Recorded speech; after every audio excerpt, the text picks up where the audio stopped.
Hey guys, it's Chris Karpiak here. I am ready to use my bundles of nature sticks, and if you missed my other YouTube video on how I prepared those, you might want to give it a quick watch if you're interested in that, and if not, that's totally fine too. So let's get mark making today, and this is about playing around. Simple as that. We are not here to create a masterpiece. It is just using these tools that we've made and playing around on the papers and just seeing what we can have. So again, we've got the feathers, this wonky thing, not sure I'll actually use it, some individual things, grasses, and these kinds of things, and I'll bring them into the frame as I use them. I've got a variety of papers. I'll go over those in a second.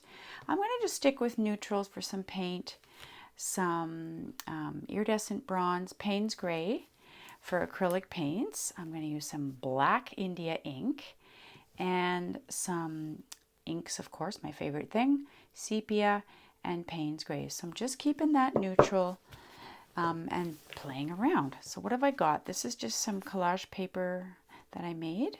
I actually love this piece, but maybe we'll put some extra marks on it for fun. And this is just actually poster paper on something that I eco-dyed that was underneath. Yeah, do something with that. That's already a paper there in itself, but you know, maybe we can add something to it. Why not? Old book paper there. This is like old yellowed tissue paper that maybe I somehow altered. I'm not sure even. This is pattern paper. It's just a little bit thicker than normal pattern paper, but it might be kind of nice because it's a bit transparent. This is just some paper I was fooling around with one day. Here we have some transfer paper. Not transfer paper, sorry, that's tracing paper. And lastly, I have some Tomo river paper.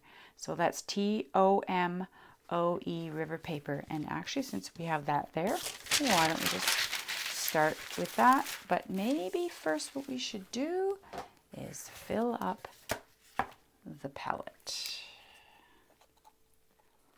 Now this Tomo river paper is super cool because you can get it wet and then put marks on it, and it makes just, you know, some really beautiful marks.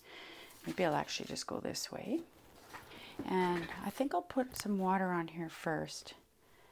There's no rhyme or reason. You don't have to do patterns. This is totally not pattern time, I don't think.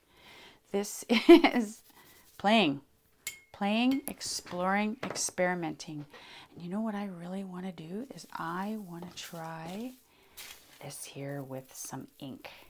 Well, let's go for, I don't know if you guys can see that, I'm sorry. Let's go for some Payne's Gray into the water. See what happens there. And maybe I need some more water. Oh, that did not happen at all, did it? Okay, we need some more water. Let's do that.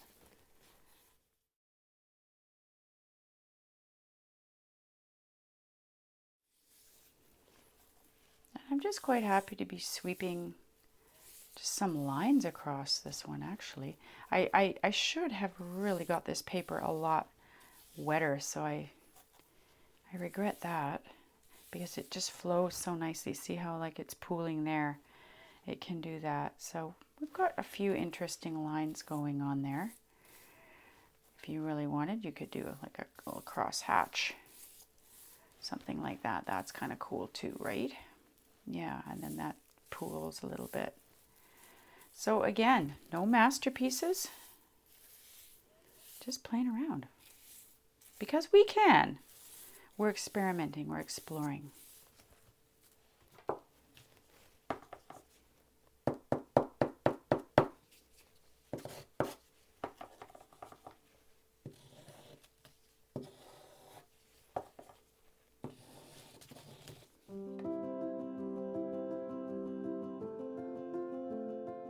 The thing about the marks is you don't really want them perfect. You want them to be organic and natural and playful, because after all, these are going to become collage papers somehow.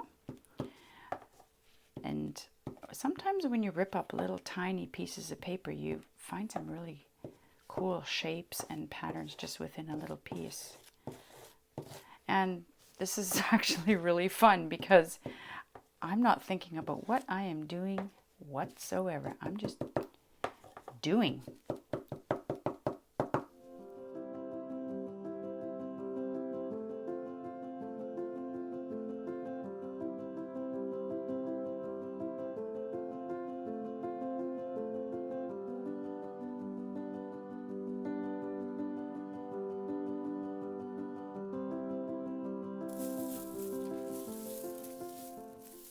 You know, usually what I do use, guys, is this little container here, and I usually fill it up quite a bit.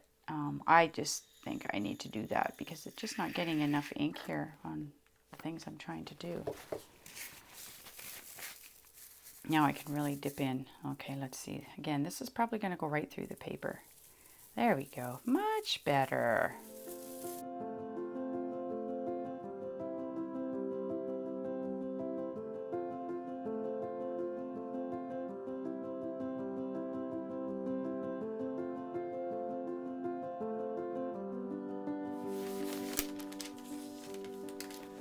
Here we go, our tracing paper. I'm going to use black on this as well with these little sticks this time, and we'll see what happens there.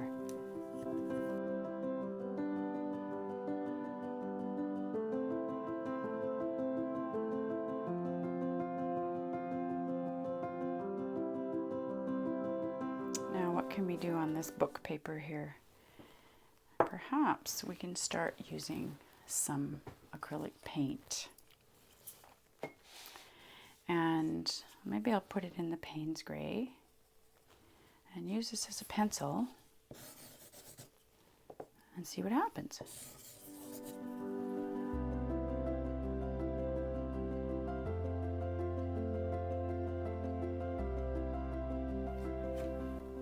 This one, let's get maybe some gold on this one. Let's see what happens. That one's working just fine, isn't it? Easy.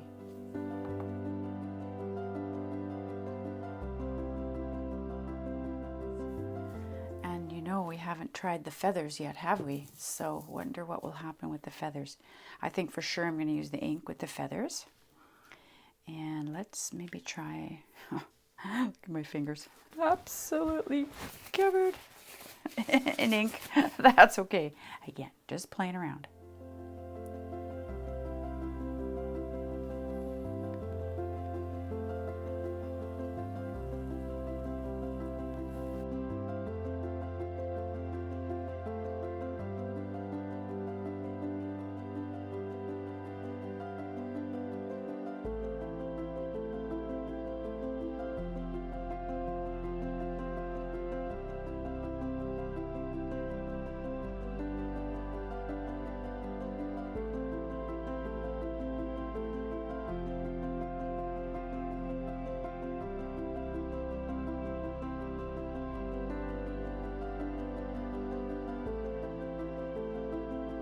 Okay, I haven't used these two guys yet.